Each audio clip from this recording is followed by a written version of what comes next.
Welcome to the movie explanation of Roadhead. Get ready for a thrilling ride. The movie begins with a young couple embarking on a trip to a desert lake called Asola. The boy excitedly tells his girlfriend that they should reach the lake by morning. However, as night falls, they find themselves still on the road.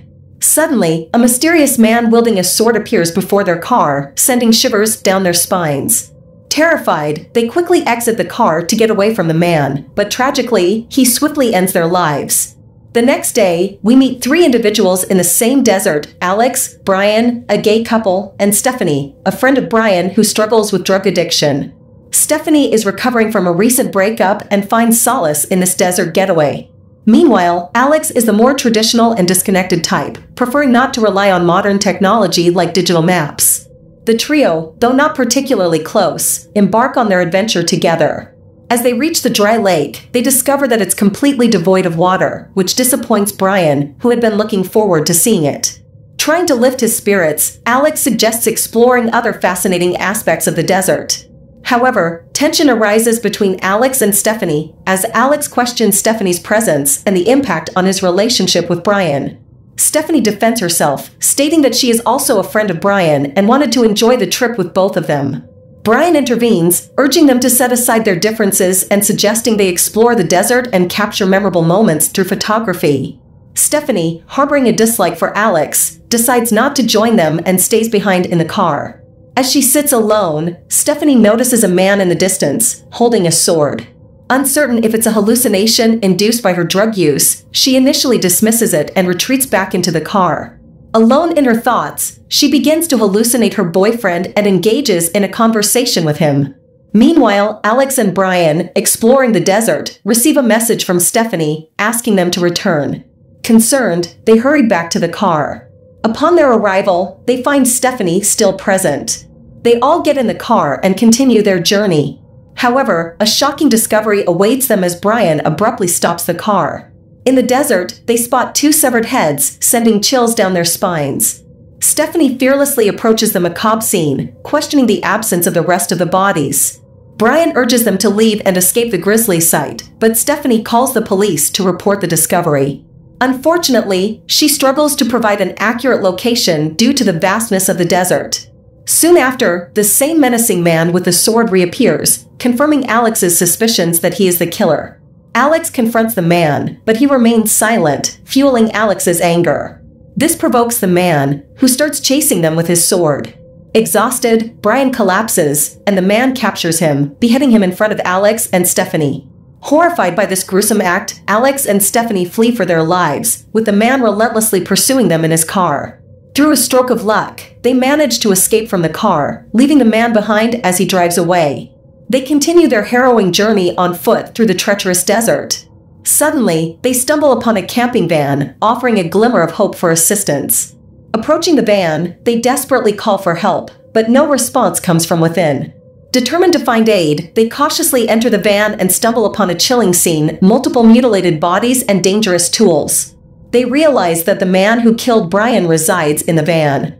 Before they can leave, the man returns, forcing them into a confrontation. Stephanie identifies him as the killer and realizes that he lives inside the van. Aware of the imminent danger, Alex urges Stephanie to run.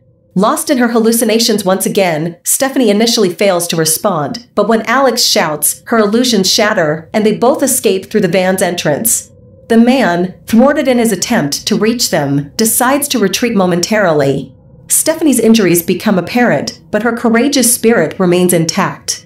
She tells the man that she's not afraid of death. This declaration intrigues him, and he leaves Stephanie alone. Alex helps Stephanie away from the van, and she reveals her plan to contact the police to ensure their safety. Alex suggests searching for Brian's phone on his deceased body, hoping to find a lifeline. Resolute, they venture into the night desert, determined to locate Brian's body. Meanwhile, a police jeep arrives in the vicinity, but the officers fail to notice Alex and Stephanie. As they make their distress call, the police, oblivious to their pleas, depart. The man reappears, renewing his pursuit. Alex and Stephanie sprint desperately, but the man catches up, injuring Stephanie with his sword. Overpowered, Stephanie is taken captive in the man's car, while Alex, drained of energy, collapses. Stephanie finds herself inside a garage where the man and his comrades reside.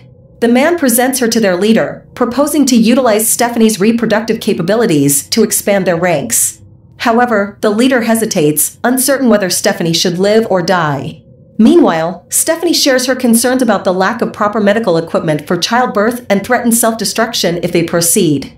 A woman among the group takes Stephanie away to prepare her for reproduction.